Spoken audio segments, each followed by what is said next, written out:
On a seemingly ordinary first-class flight, a man decides to insult Arnold Schwarzenegger, unaware of the storm he's about to unleash. Passengers hold their breath, expecting a clash, but instead, Arnold's response is so unexpected, so powerful, that it turns the entire cabin into silent witnesses of a moment they'll never forget. Before we continue, I have a small request for you. If you are interested in this story, please take a second to like this video and subscribe to the channel. Over 98% of you watch videos without subscribing. It doesn't cost you anything, but it makes a big difference for us. So did you click the subscribe button?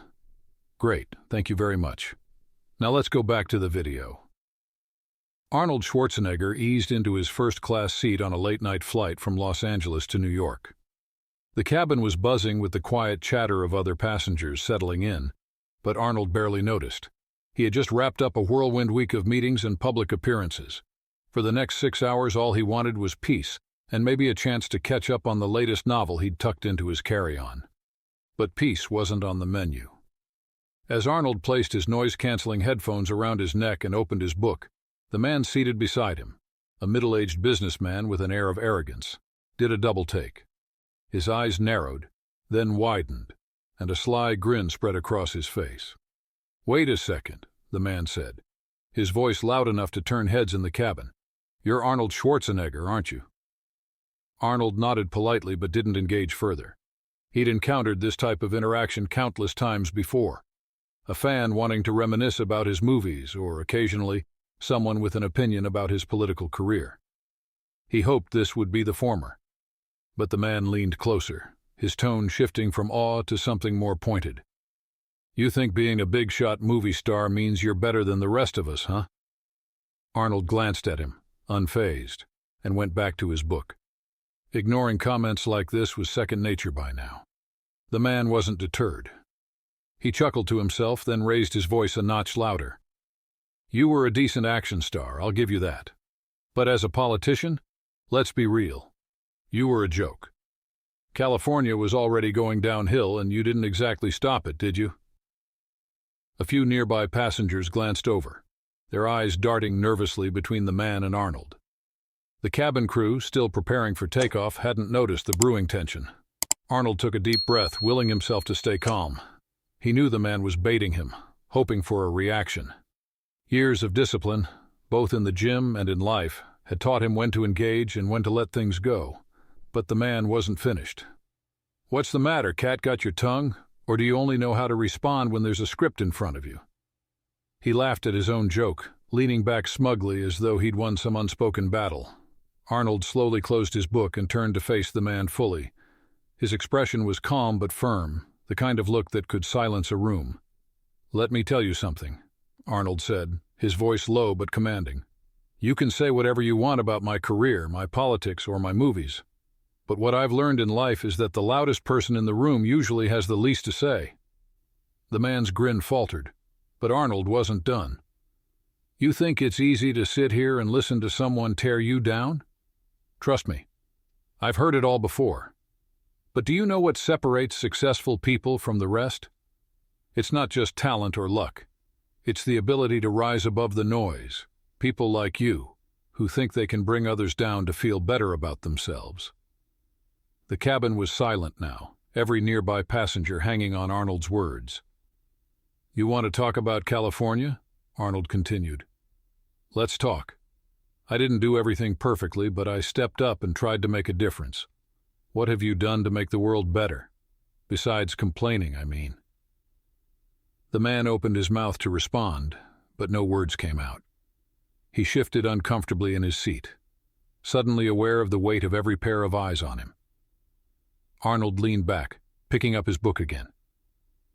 "Here's some advice," he added, almost as an afterthought. "Next time you want to criticize someone, try looking in the mirror first. You might learn something." The rest of the flight passed without incident. The man, humbled and silent, kept his eyes fixed on the seat back in front of him, avoiding Arnold's gaze. As the plane landed and passengers began gathering their belongings, one of the flight attendants approached Arnold with a warm smile. "Mr. Schwarzenegger," she said quietly, "I just wanted to say thank you for everything you've done. You've inspired so many people, including me." Arnold returned her smile and nodded. "Thank you," he said simply, his voice carrying the weight of genuine gratitude. And as he stepped off the plane, the man who had tried to insult him watched from his seat, his expression unreadable. He'd started the flight trying to provoke Arnold Schwarzenegger, but by the end, he was left with something far more valuable, a lesson in humility from a man who had nothing to prove. As the plane began its descent, the cabin lights dimmed, signaling the end of the journey.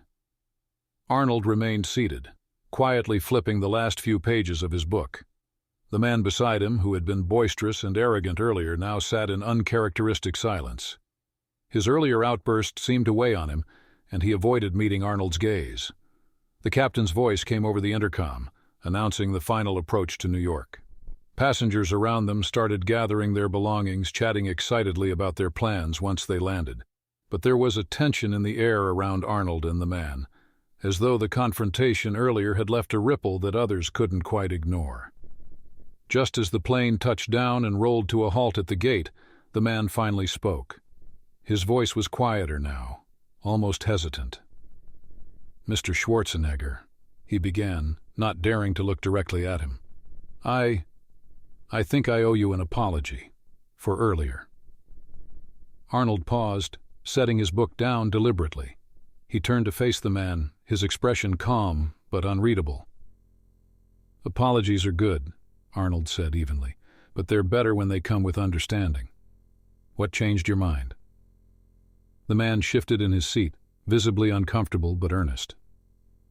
I realized I didn't know anything about you, not really. It's easy to judge someone when you've only seen what's on the surface, but I didn't think about everything it took for you to get where you are. And honestly, I don't think I'd have handled what I threw at you as well as you did." Arnold allowed a small smile, a mix of approval and encouragement. "It takes courage to admit when you're wrong," he said. "But remember, the way you treat others says more about you than it does about them. People will always have opinions, but what matters is how you respond." The man nodded, his gaze finally meeting Arnold's. "Thank you," he said, the sincerity in his voice clear. As passengers began to file out of the plane, Arnold stood and retrieved his carry-on from the overhead compartment. The flight attendant from earlier returned, this time with a slip of paper in her hand. "Mr. Schwarzenegger," she said softly, "I just wanted to give you this. It's not much, but it's a note from me and the rest of the crew. We really appreciate what you've done, not just today, but everything." Arnold unfolded the note and scanned it quickly. It was a simple but heartfelt message, thanking him for his years of inspiration and leadership, signed by the flight crew. He smiled warmly and tucked it into his pocket. "Thank you," he said, his voice filled with gratitude. "It means a lot to me." As Arnold stepped into the jetway, the man remained seated, watching him go with a thoughtful expression. Something in him had shifted during the flight, a sense of humility, perhaps, or a newfound respect for the man he'd tried to tear down. By the time Arnold exited the terminal and stepped into the crisp New York air, the confrontation was a distant memory for him. But for the man still seated on the plane, it was a moment he would carry for a long time, a lesson in grace, humility, and the quiet power of self-respect. And as Arnold climbed into his waiting car, his phone buzzed with a text from his assistant. A new project was on the horizon, another chance to push boundaries and inspire others.